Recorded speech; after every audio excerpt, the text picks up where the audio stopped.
Welcome back. Welcome back to Clicks and Bricks. This is episode 4.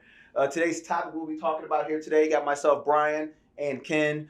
We were talking about logo design, sponsored by 99 Designs. Okay. But before we get started here, we always start off with a Between the Cubicle talk. That's our little banter that we do. And today we're going to talk about the obvious, right? Thanksgiving, Black Friday, memories, things that you kind of make you remember the time frame. Right. How about you go first? What's one of your biggest memories or something that comes out for you? For Thanksgiving, Black Friday, Thanksgiving's not a great day for my family. My father passed away on Thanksgiving roughly 20 years ago.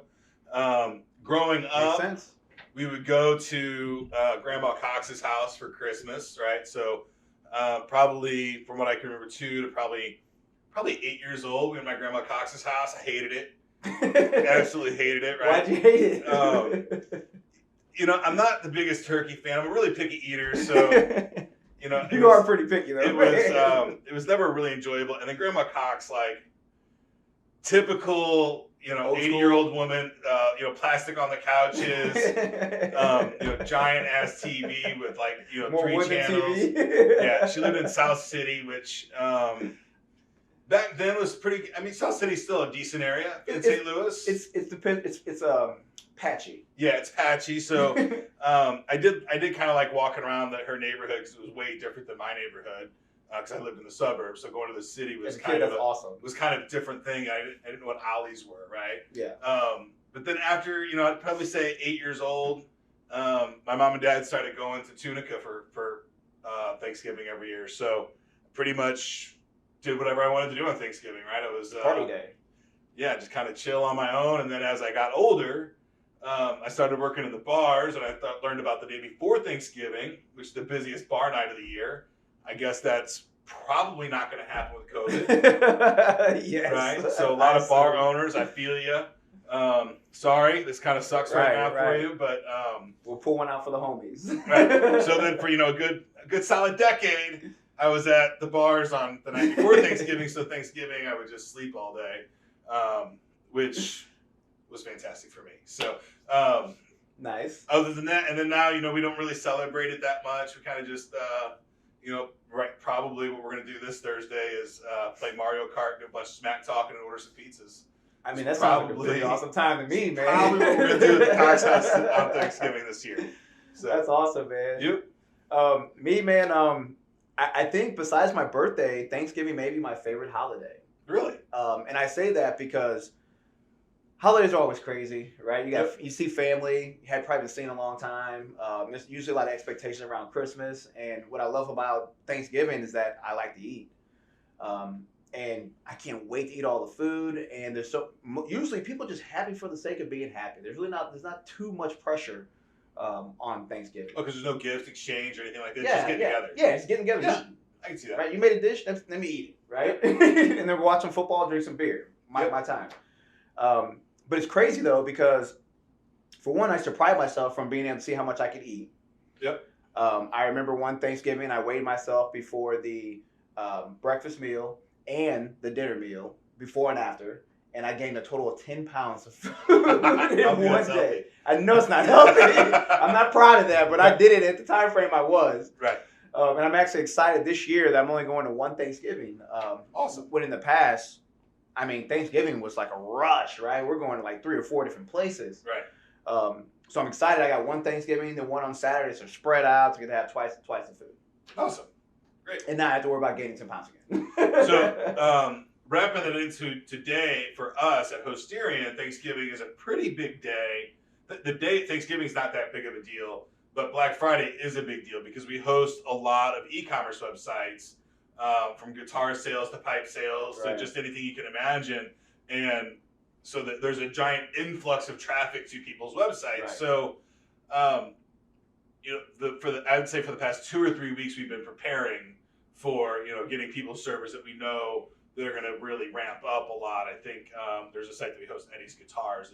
It gets hammered on Black Friday. Gotcha. Some great specials, right? Things like that. So it's always a little bit, for the sysadmins at Hosterian, it's a little bit of edginess and anxiety because, they're just waiting for something to crash because you're going to take a web server that, normally has 2,000 or 3,000 people a day hitting it, and it's going to 1,000,000 or 500,000, something like that. And it's a big, it definitely stresses the servers quite a bit. So, but luckily cloud technology is getting a lot better, and we're getting a lot smarter about how we're managing those clients and things like that. So the last few years have been, relatively simple, but we have to stay diligent to make sure that if you know about it, you can prepare for it. Correct.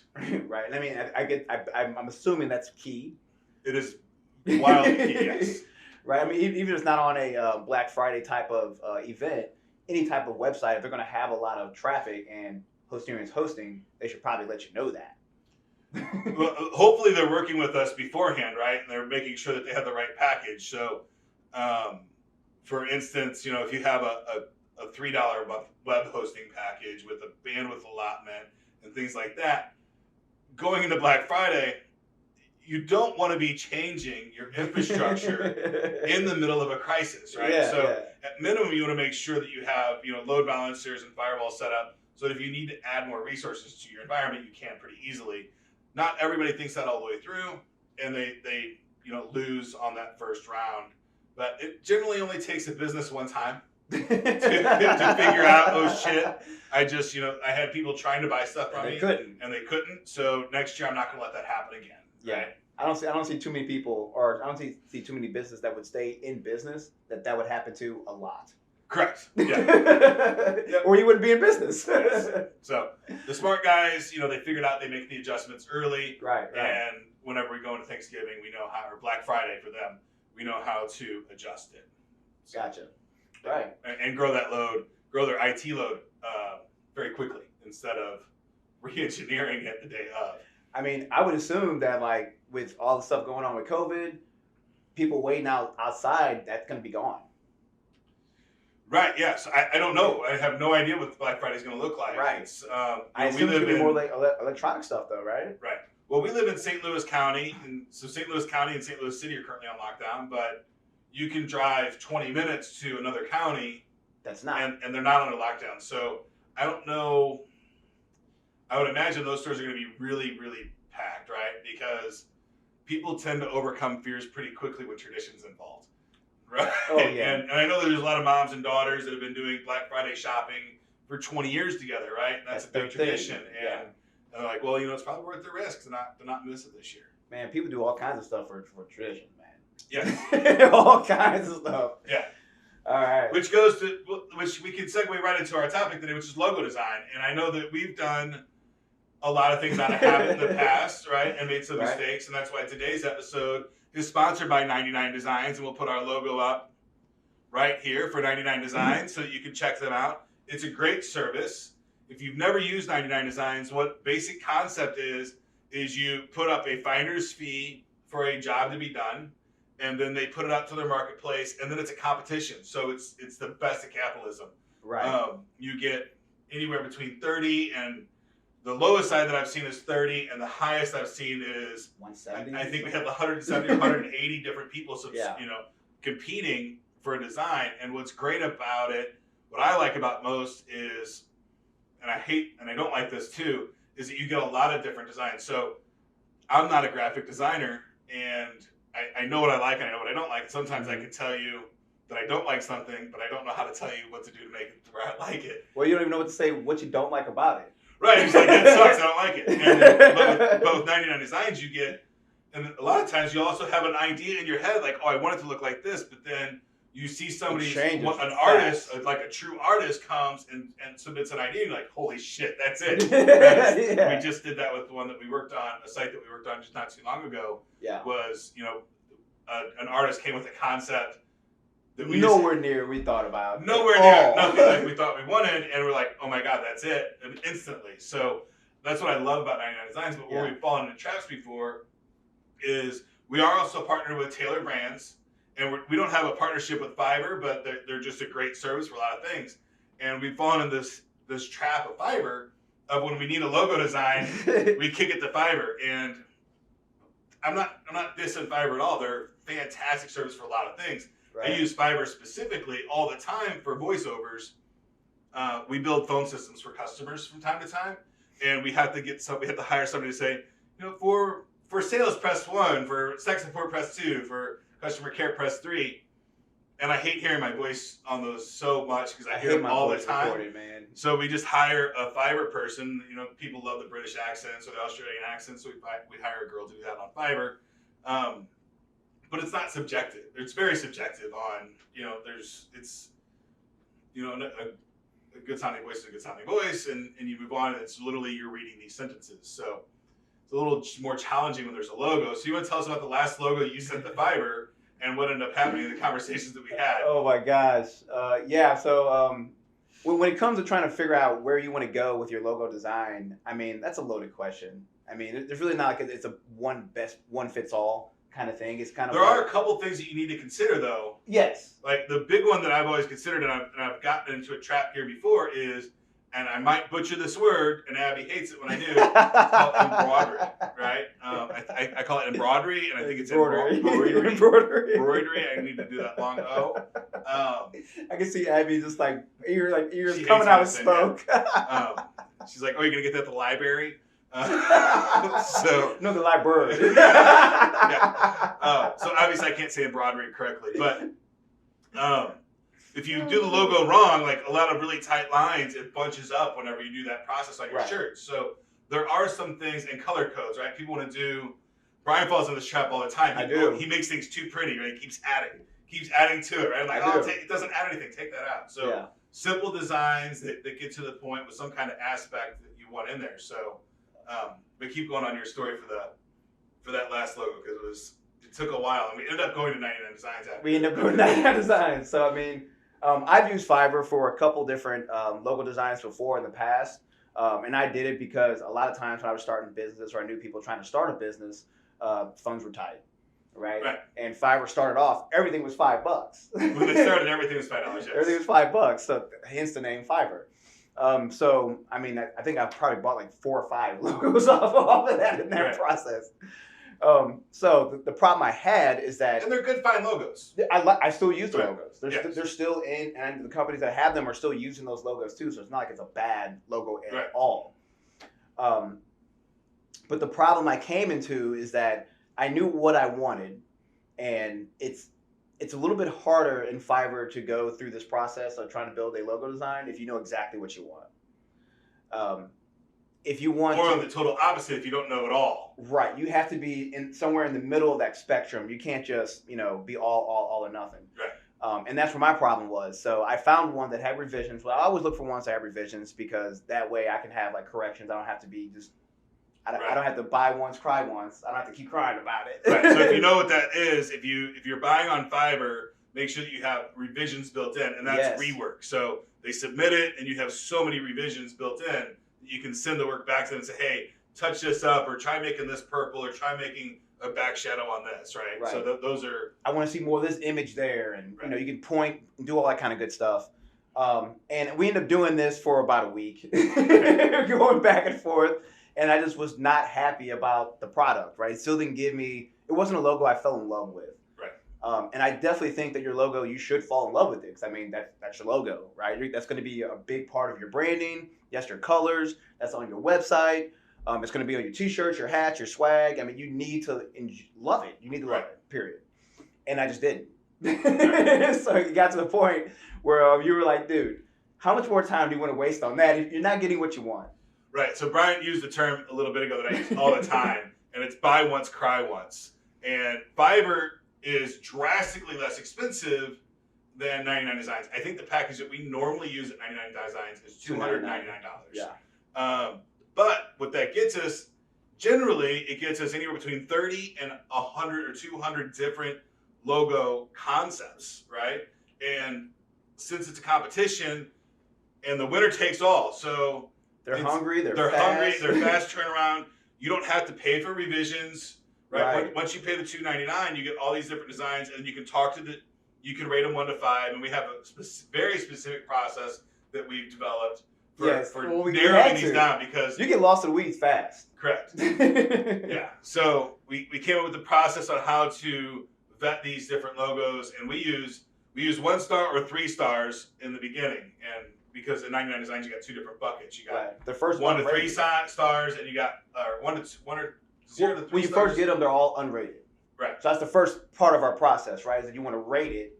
Correct. So you go to 1 to like 2, and then it's 3 to 5. Right, and we just use 1 star or 3 stars to put them in 2 different categories. Right. And then we're feeling that or gets not the feeling. junk out, and then from there we only look at 3 stars then, and we say, we basically do like a Sweet 16 competition. Like, pretty much. Which one of these two wins between this group, right? And that is very subjective. Yeah. When you're doing that, but you end up with the logo that the team really, really likes, and they feel like they were part of making. And then on top of that, 99 Designs has a really cool feature that you can create a poll for your top 5 and send that out to your whole social media.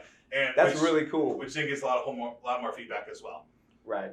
And all the designers can see what's going on with the other designs, so they can kind of start honing in.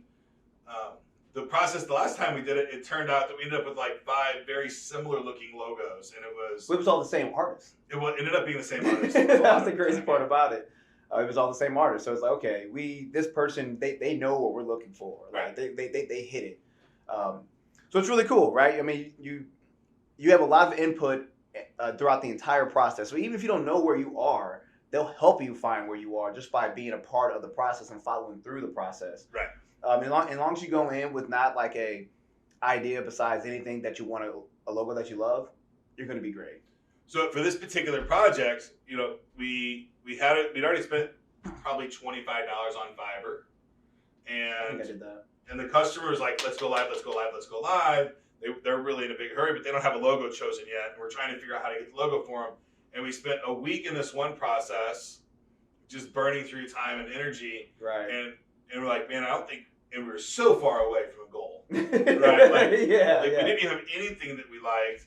And it was like, well, let's just talk to him again and see if we can't get the funds to do the $299, which is pretty inexpensive at the end of the day.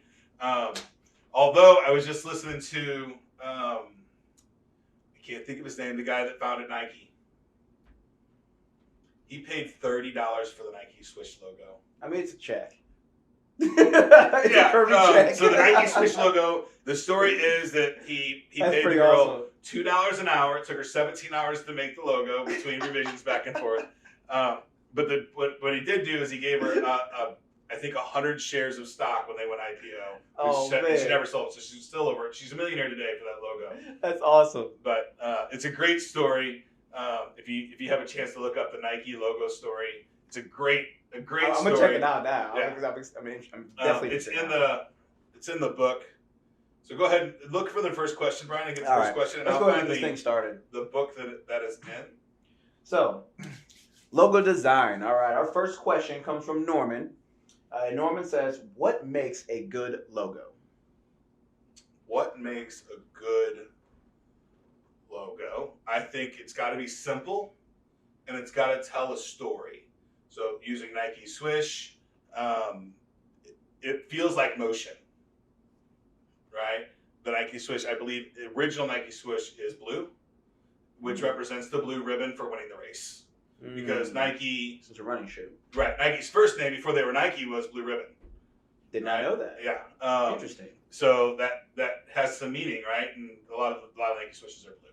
So I think it needs to kind of tell your story, fit your brand, fit your messaging, and be something simple enough that people recognize it and understand what it means, but at the same time unique, that people know that it's you. Man, that's a lot of subjectiveness. Right. So like for Hosterian, we spent a lot of time, and it's not up there anywhere. But on Hosterian, we were very big on arrows, right? Because when we were founded in 2000 or 2001, DSL was a big thing, and DSL was really the first bi-directional speed internet service, and Primary Network Hosterian were selling that service quite a bit. And so we wanted to make sure that we had those arrows going in both directions, right? So that was important for us on our first logo, and we had a bunch of arrows going in different directions. But then we changed to, we have with these kind of the Saturn rings around the H. And what that represents for us is redundancy and sonnet rings. So we want to make sure that, if at any time in your connection, that if it dies in one path, you can go the other path. We always have multiple paths available, and we have multiple different paths available at all times. So that's kind of what the Saturn rings around the H are for. They cause problems with when you're sewing stuff on shirts when they're too close together, and it created some other issues for us too. But at the end of the day, we've had that logo at Hosterian, the current version, for about 12 years. That's a strong logo. Right. And strong logo design. If you see our Hosterian H, it's us. Right. So especially our with the H with the rings. Our tribe knows that for sure, right? Yeah.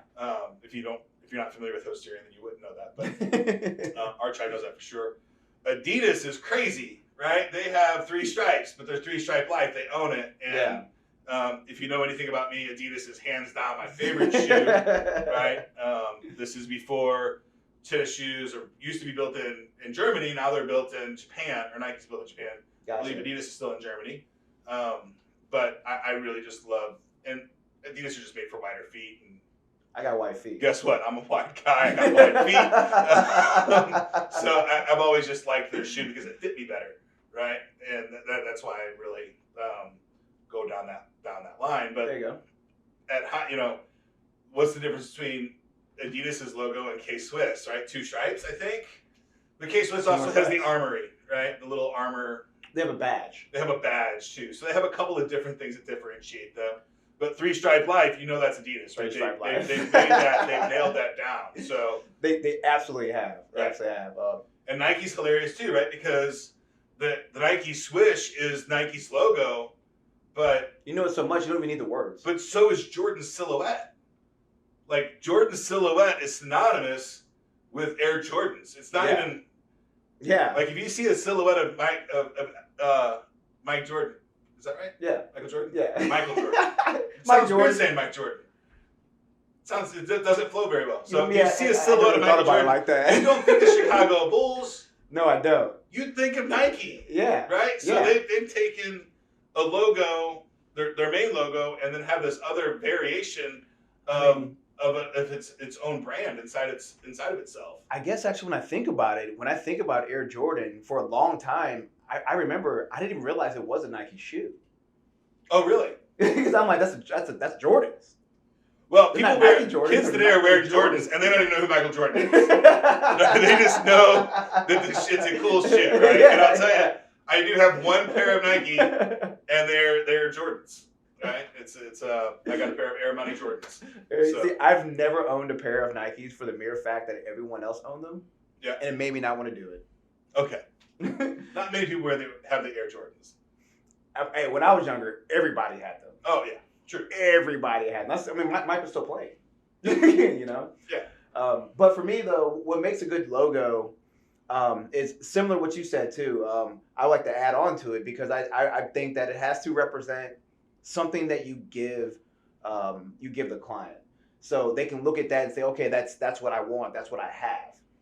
Okay. So therefore, what I like in a logo, what makes a logo good to me is that you don't have to have the name of the business next to the logo to know what it is.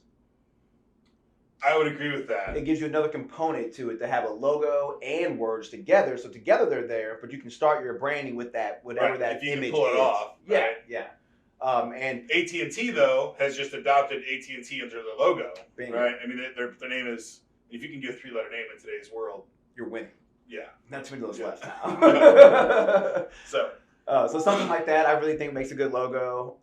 I think something that matches, like, it has to have some connection to your business. Yep.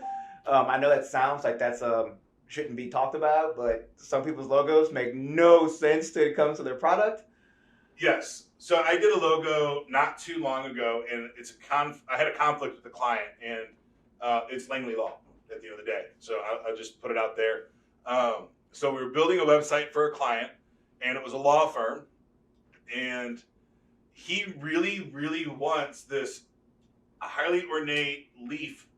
I don't even know what it's called, right? It's some kind of legal thing in one of the legal books, right? So it's a legal crest, tree, right? And it's very, very detailed, and it's very minute detail.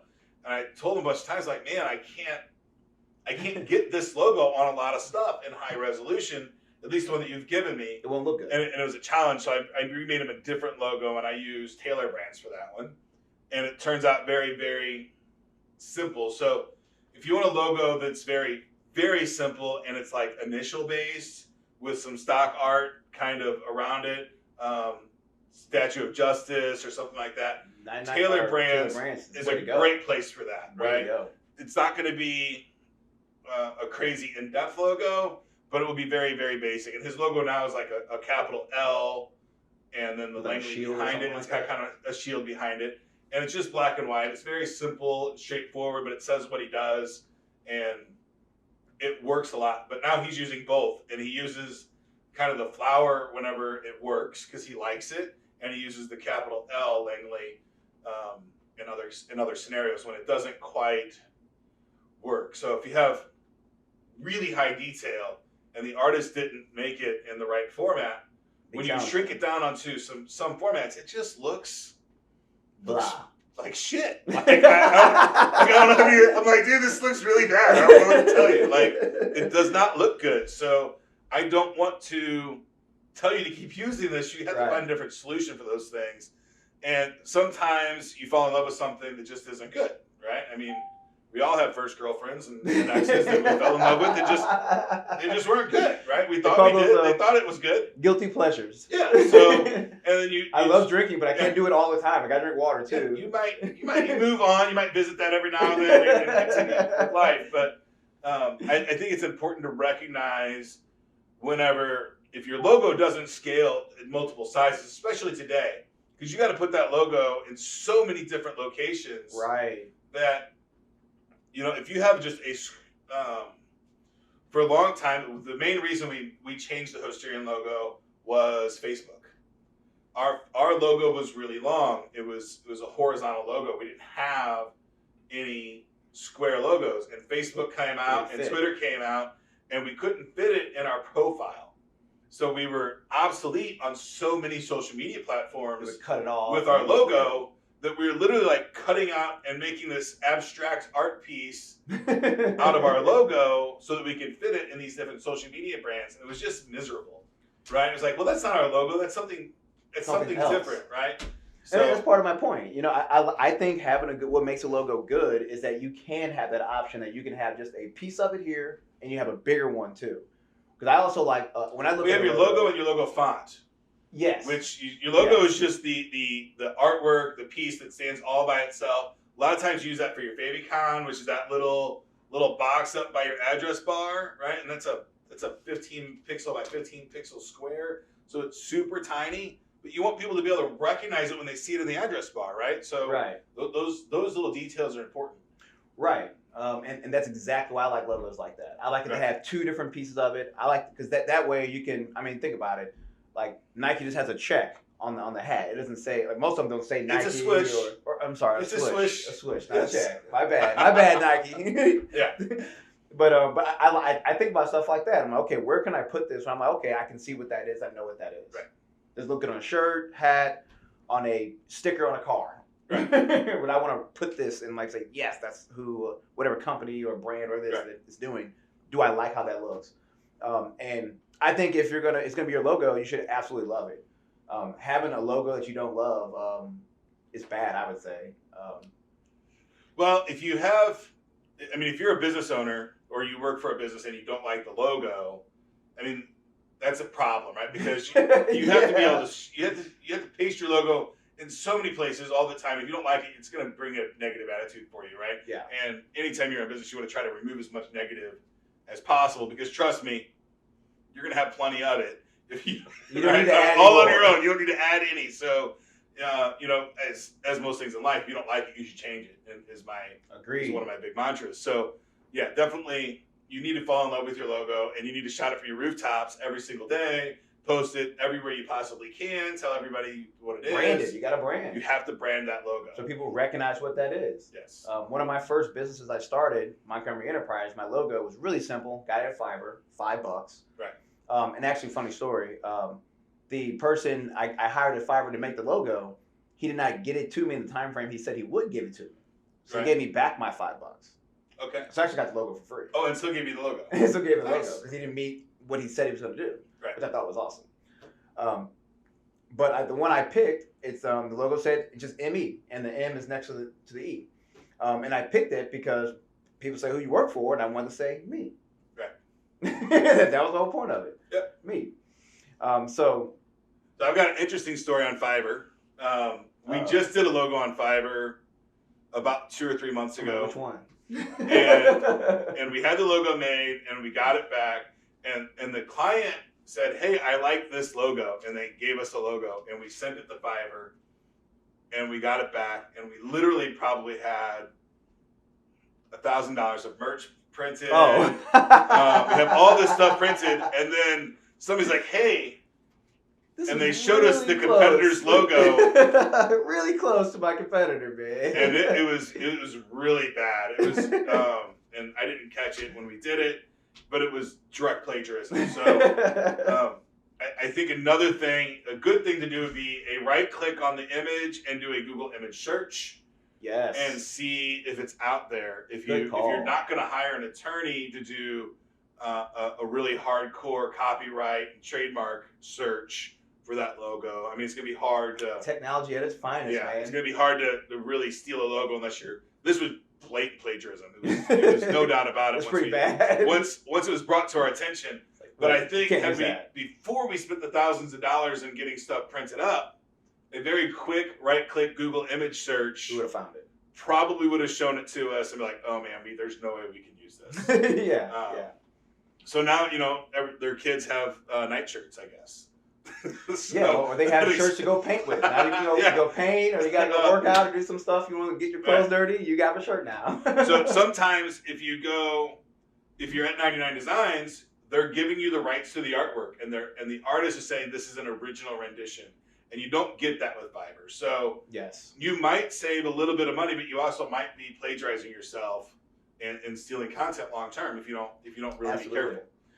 So that's a really good tip. If you're making a logo now, don't forget when they're making that logo to right click it, put it into a Google search, and see who else may have something like it or have that logo.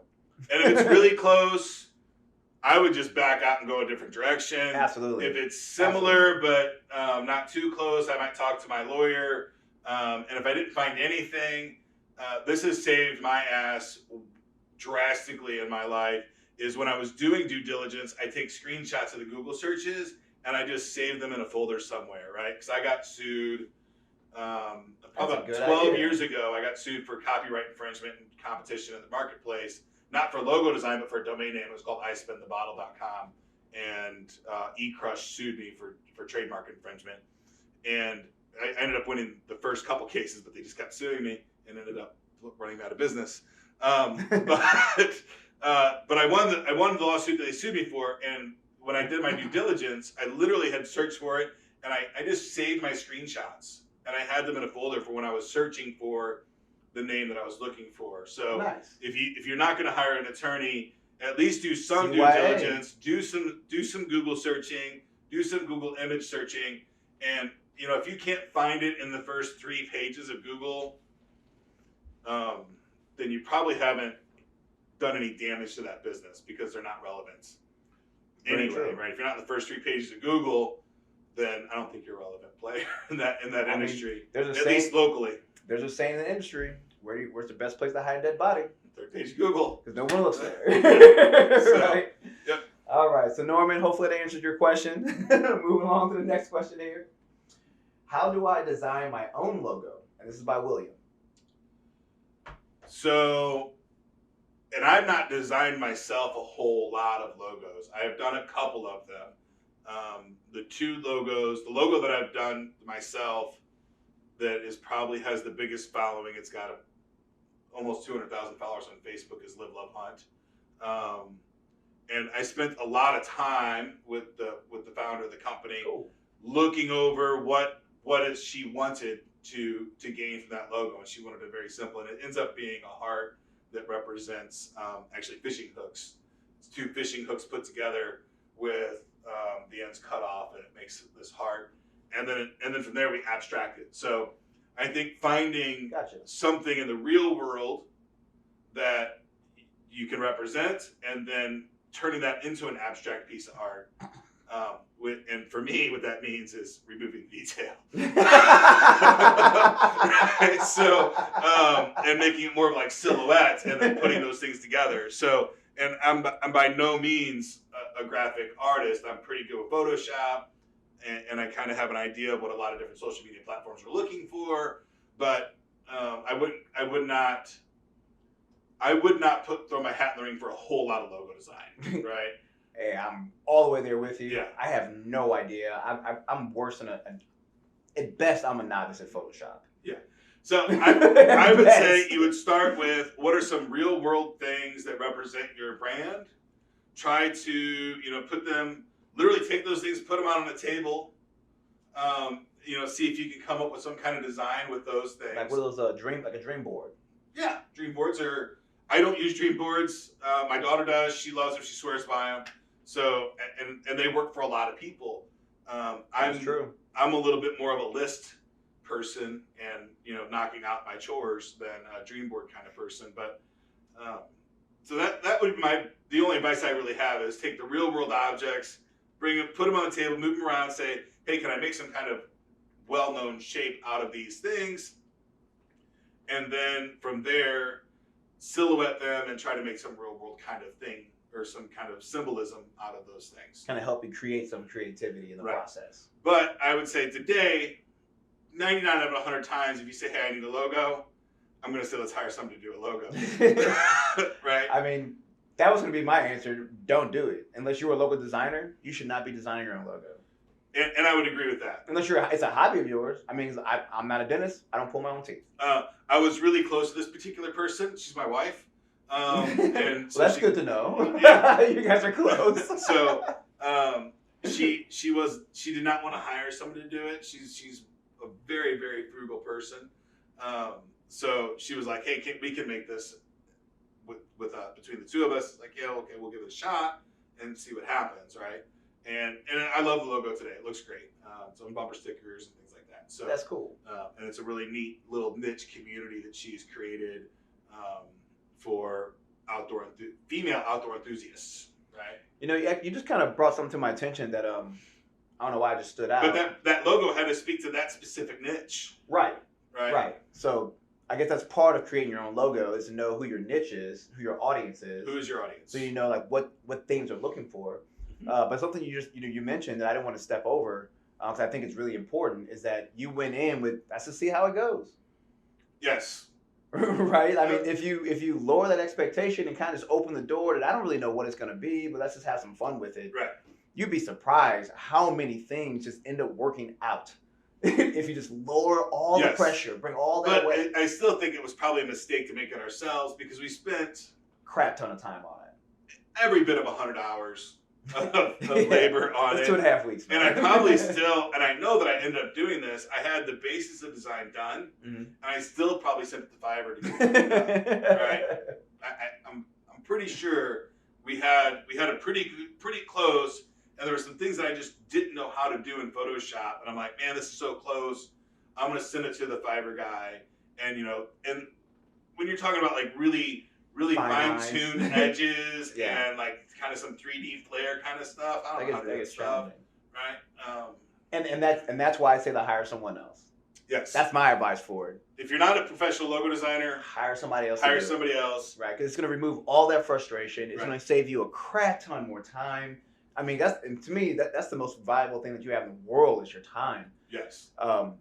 Don't just go to Google and grab an image. Yes, don't do that. And put your name on it because somebody probably owns the rights to those images if you're just grabbing them, right? So if you're going to do that, make sure you get it from an iStock photo.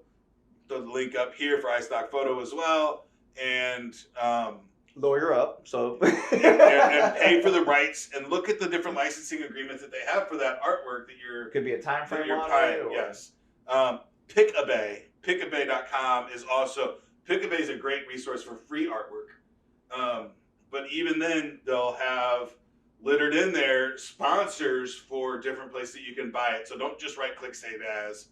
Make sure that you have the right information because you're going to spend a significant amount of money on that Branding. logo, right? On branding. You're going to put it on T-shirts. You're going to put it on ball caps. You're going to put it on skull caps. You're going to put it on your Facebook, website. Snapchat, Twitter. Chances are your website's going to be designed.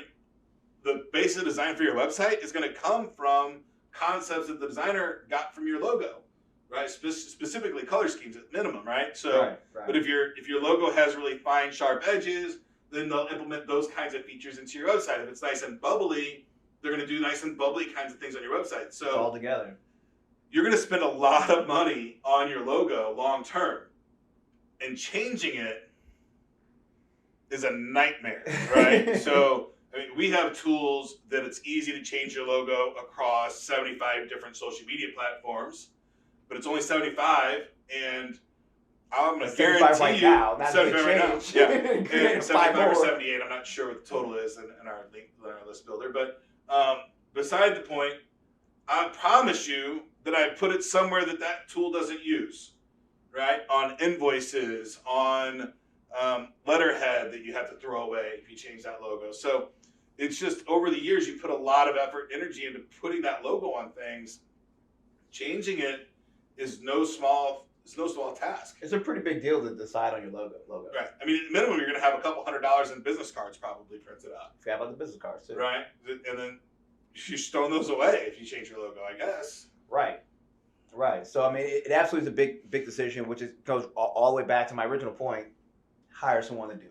Yeah, value it. If you don't value your logo and what it represents to your company and your brand, I mean, that's like one of the very first. It's like you name your company and then you come up with your logo, right? I mean, right. That's step two. Step two of the process. I mean, I guess there's a lot of steps before step one of naming your company. You got to know what your product is, what you're going to do, what service you're going to have, but where you're going to do it at. Once you've made the decision, okay, I'm going to go into business, and you've done the legal part. The creative part now is naming your DBA and your logo. Those are important, and you should value them pretty high. And for me, I think a $300 value to get your logo made is money well spent long term. Absolutely. Right? I mean, because you think about it, no one starts a business with the expectation that it's not going to last. Nobody, you shouldn't, right? I mean, some people do, like, the guy that owns Virgin Mobile, he tests a lot of companies just to see if they work or not. But he was trying to make it work, though. He wasn't testing it with the expectation that it would fail. Right. You never do it with it, hey, this is probably going to fail. I don't think you do. Some people might. But yeah, you want that longevity of the company whenever you start it. You have high expectations of it. And I think if you start with, and I'm a bootstrapping guy, right? I love bootstrapping everything. I try to make as much stuff as I can, do as much things as I can myself. But you're definitely a resourceful guy. If you don't value your logo and you don't know where your shortcomings are, then I think that's a problem for you and your business long term. Either way. Anyway. Well, it's almost more like it's a life lesson. Yes. You have to be aware of your shortcomings. It's not that you want to highlight your shortcomings, but know what they are, right? So you know what you need to do to overcome the things that you know, or may not even know that you know, right? that they're going to be a problem later. So if I needed a logo today and I knew nothing and I was just listening to the podcast, I would take tip number one. Tailor Brands is a great resource for very simple clip art and initial base logos. Like if your logo is just going to be words. Right. So if I was going to make like a Ken Cox logo and I just needed a nice KC and a Ken underneath Make it look cool. Tailor Brands is absolutely great for that. All day. If I have a pretty good idea of what I want, or I've got something that I like that I need something similar to that, Fiverr would be a great solution. Mm-hmm. If I have just a very little direction, like the name of the company and the color scheme, 99 Designs all the way. And today I default to 99 Designs is my default go-to. Right. If I'm going to be building a logo that I want for long term. I completely agree with that. I mean, you don't even need a color design to start with 99 Designs. No, you don't. You can tell them to go. You can tell them to run. Right. You can say, here's the name of my business, and I have no idea what I want. And then as you start giving the first 5 or 10 logos at a star rating, other designers will see that and start making stuff. Right. They'll know what you like. You're like, oh, if you like this, to learn you. I bet they'll like this too. And I can do better than that. And then that competition gets in there, and it has blown me away every single time I've done I was it. halfway thinking about changing the logo or the color scheme from the last time because it looked so cool. Yes. It looks so amazing. Yeah. Another thing that 99 Designs did that I thought was really cool is that they'll put your logo on a sign. Yeah, it's a trick though. Be careful with that. So some of the designers will mock up different things for your design, what it'll look like on t-shirts, what it'll look like on storefronts. They'll do all those things. And it looks so much better when you see your concept on a storefront design, you're kind of like, oh my God, I love that. Yeah. And so you got to distract yourself from that and pull that away and say, okay, I just looking at the logo itself. Is this really what I want? And then ask designers that did the ones that you do, ask them to put it on the side, right? So you can see, put that next to each other because that's a good I idea. have fallen into the trap of like, oh my, it's on storefront. That's so cool. I'm so excited. Like that does look awesome, right? And well, every sign on a storefront looks good. Right. It adds that extra because you can visualize what the long term goal of that. Absolutely, so, you feel like it's real. It happened now. Absolutely. All right, so good luck, William. Hopefully that will help you out. Yes. Our next question here is: which is better for logo design, Illustrator or Photoshop? The tool that you know, hands down, right? If you know Paint better than anything else, use Paint to do your dang logo, right? For me, it's Photoshop. I've been using Photoshop.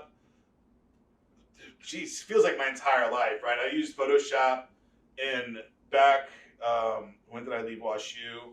96 probably is when I started using Photoshop. So all through the updates and the all the updates and like when I was at WashU, I was using Photoshop. I was film and audio guy, so I would literally scan this is horrible, pathophysiology slides, right? I would scan the slide and then I'd take it out of the scanner and I'd pull it up on my Windows 3.1 machine, I think. It might have been Mac, I'm not sure at the time. And then I was in a dark room, I'd put it back into the projector, I'd see it on the wall, and then I would have to do color correction. I probably couldn't do it with my eyes today, but when I was 19 or 20 then, 96, I was 21. And then I would color correct the pathophysiology slide for the computer so that it looked like it did in the projection, which is miserable work. I did that for a year. So glad that I got out of that. Gosh. And if you've ever seen a pathophysiology slide, team, put a pathophysiology slide up there. It is miserable. Like it is literally weird little dots, and it was horrible. I'm just like shaking my head over here, like, I don't want to. So that was my first introduction with Photoshop, and my boss at the time was like, "Wait, I'm an audio visual guy." She's like, "Computers are audio and visual." I'm like, and that's how I really got my start in computers. Was I was an AV guy at WashU. And my boss was like, "Well, computers have audio cards and video cards. I'm like, the yes, computer lab is your responsibility." I'm like, "Oh shit!" So that was really my first computer IT job. Was at my AV job at WashU when I was a kid, and I was saying kid at 21. But oh my god, is what it is. So whatever tool you know the most, use it. And I would still say if you're gonna do your own, go to Fiverr when you're done, send it to them and have it packaged in all the different formats. So you have an AI format, a PNG format, and all that stuff, and have them do the transparency on the background and stuff like that so that it's really fine. I have seen, this is horrible, I have seen logo designs come back with some kind of splotch and a layer that's hidden and you can't see it. And then they didn't know, and they sent it off for t-shirt prints, and they get 100 t-shirts back, and they've got some weird-ass splotch. Some color that was hidden, some hidden layer that they couldn't see in their PNG, right? So, and it was because they did their own logo, and it was bad, right? And I think it was made in Illustrator, but when you open it in Photoshop, you couldn't see it. So they sent it off to the printer, and printers will give you proofs generally. I don't know why the proof didn't get sent to this guy, but they came back and like, what am I going to do with all these shirts? I'm like, well, you're going to give your kids. You're going to hire a real person to do your damn logo. You have a lot of rags now. So those kinds of things they happen, right? They cost a lot of money whenever you. And typically, when people are making a logo, they just start a business, right? So like funds are either limited or tight. Yes. Right. So you just it's something that you need to take it very seriously. Well, if you're in my world, right? I don't live in a VC world, so I live in a bootstrap world. Our customers support our growth. And that's how you grow is you get more customers and you can't grow until you get more customers. Absolutely. So that's a tough call. And when you're spending money and your funds are tight, but if you're going to do the stuff and you're going to have your brand and you're going to have your logo, you got to do it right. Got to do it right. It's a very important piece. Buy once, cry once. Buy once, cry once. Yes. Absolutely. You know, I would say to that, to Ken's point, you know, to whatever program you're more efficient in, that's one you should use. Yes. That also means that if it's not a program, if you're a drawer, draw. If you're an artist and you spray paint that thing. Yes. and then that's a great. So those tools are great. If you have some capabilities like drawing or painting, do that logo that way, and then send that to Fiverr and say, hey, take this logo and digitize it. Right. Nothing wrong with that at all. And that's totally doable, right? Just be creative. Don't like pigeonhole yourself to any part of this logo design. And I mean, anytime you do that, you're not going to get a product that you're going to really love. You got to let the expectation go down, and the creativity goes up as soon as you let the expectation go down. Yes. Then the judgment goes out the window. You can have some, you can have some real fun with it. Yeah. Which I think you should. And those are the things that you fall in love with, the things you can be yourself and have fun with. Yep. Right? All right. So that was for Rodrigo. And then we have one more question. I think we have two more questions. Let's get one more for you. Okay. What makes a logo design effective, especially in the medical field? And this is by Jolene. In the medical field. We do a few med spas that we deal with, medical spas, medical clinics.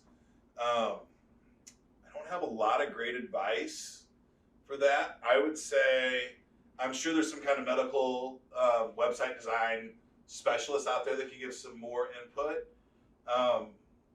The medical spas that I deal with are niche medical spas, or like diabetes or men's testosterone kind of places. So I would just say, kind of represent your brand and try to put something in there. So diabetes don't have like cheesecake as your logo. Yeah, but I also would probably stay with, like, initially I would think, I'm going to do diabetes. I personally think of diabetes. I think of insulin needles, but I don't think I'd have that in my logo. I don't know the rules around using the RX logo piece, right? I know that I've used the RX before, but it was on the client's input, and I just said, am I allowed to use that? And he said yes. So I did. I trusted the client in the creation of that, and that was a pharmacy. So in the pharmacy world, they use the RX quite a bit. Right. I don't have a lot of great advice specifically for the medical field in the logos. I mean, I would think I would want to aim on the side of caution, right. And it depends on what you're doing in the medical field, and that'll kind of help you tailor what the logo design should be. Right. For example, my brother started to be a doctor, and he's gonna work on broken bones and legs and stuff like that. Right. So something around a foot or a shoe or a bone or I don't know, maybe like chiropractors we deal with quite a bit, and they use kind of like the spine a lot in their logos, or they say skeleton is they have their name, the Back Pain Institute, and then like a skeleton next to it. I would say I'd agree with all those things. I think I would probably start with, I would take 100 logos that would be my competitors, and what do they do, and see what my peers are doing, and from there is where I would start. I would just I'd download 100 logos, 50 or 100, whatever your appetite is, and kind of get an idea of what they are, because I think they vary quite a bit. And that's kind of an open for the medical industry, because you've got insurance, so you've got Aetna and Blue Cross Blue Shield, and then you also have like Mercy Hospitals and all those guys, right. And all the way down to the smaller clinics, right?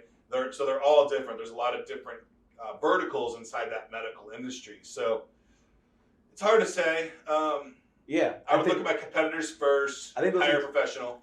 I think that's some solid advice, right? Look at your competitors, see what they're doing, right? And then think about the niche that you're in, and look at what you're going to be doing. Yes. Right. What part in the medical field are you going into that a patient would see that and say, "Oh, I need that." Right. Yes. And something that's also kind of catchy and fun at the same time, right? That way you can fall in love with it, and it feels good to brand yourself with that logo. So I think we're wrapping up near an hour here, so let's try to just get that last question in if we have it. Yeah, the last question here is, who are the best logo designers? That's by James. Best logo designers. I think the three firms that we talked about for different case scenarios, Taylor Brands, Fiverr, and 99 Designs would be where I start. If you're looking for an individual, freelancer, and Upwork are great places to go. I would say anybody that's been doing it for a while, I wouldn't hire my niece or nephew to do it unless they've done a lot of artwork. I think tattoo artists are probably, and graffiti artists would be really good at that as well. If you have a friend that does those kinds of things, Not hard to find one of those guys. would be probably pretty good at doing those kinds of tasks. But your PR firm will help you. Hosterian can help you come up with your logo design. We can help you facilitate the process through these vendors, right? Mm-hmm. We won't make it ourselves, but we can help you navigate through those waters of what you need to do and help you with some best practices there. Gotcha. And we do have one more question by Tracy. Okay. Then we'll end. Okay. Okay. What is a fair price for a logo design? Fair price. As we said, they paid $30 for the Nike swoosh. But the person that did that ended up she's a millionaire now because of it, because she got some shares into that IPO. It's hard for me to say to spend $50 if Nike paid $30. Yeah. But I think $300 is a very, very fair price for a logo. And I think 99 Designs is hands down the best place to spend $300 to get something that you're going to fall in love with. And own. And you own the rights to it. I would be hesitant to say if a single person said, yeah, I'll build your logo for $300, to give it to him, to give him that job, because then it's only one person's point of view. And, I'm a pretty open-minded guy, but I'm one person, so my point of view and my depth of knowledge is limited to me. And so I'm not going to come up with what Brian might come up with. And I really like that process of seeing a lot of different variations, even if there's, very similar variations of the same theme or just completely different themes on the logo, right? And that might change your direction completely. So $300 I think is a really good price to pay for a logo.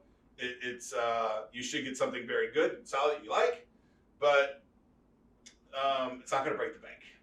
Yeah, I definitely think it also comes into the process that you're choosing to get your logo. If you're going the one person, to your point, I would absolutely not pay $300 for one person. If you're a law firm and you just want your initials and the clip art of the statues of justice, $50, $100. I think $9 at Taylor Brands is absolutely fine, right? If you know exactly what you want and you have some computer knowledge and you can work through, you want a Taylor basic, Brands, simple kind of. Yeah, you can get that for $10 all day long. Yeah, right. Yeah. If you can do it yourself, if you can have some basic skills yourself, and you can do a basis of design and send that to a Fiverr kid, $35, right? If you have no idea and you don't want to deal with the process because you got to figure out your accounting, you got to figure out your social media marketing, you got to figure out your product, you got to figure out your technology, you got to figure out how to do your podcast, you got to figure out how to do your website, you got to figure out all those other things, 99 Designs. So it comes down to, where are you in the process? Do you know anything about what you want your logo to be? Then you're going to pay a little bit less. Yep. But if you have no clue, right, that's when you're going to spend a little bit more, because you're paying for what you don't know. Right. And that's worth every penny. Absolutely. Every penny. All right. So we're going to wrap up. My name is Ken. My cell phone number, or my text messaging number is 314-370-2871. Flash it up really big right here. 314-370-2871. Text me anytime. If you text that number, then you'll get random updates from me, different tips and tricks, some coupons, some different offers from different companies and things like that. That's a text only. I will not answer the phone if you call. I will only answer text messages there. And your email? My email address is ken.cox, COX, at Hosterian, HOSTIRIAN.com. There you go. And my name is Brian. You can text me at Hosterian at 314-216-2040 and pop that up on the screen right here. And then, pop it up. Make it look cool.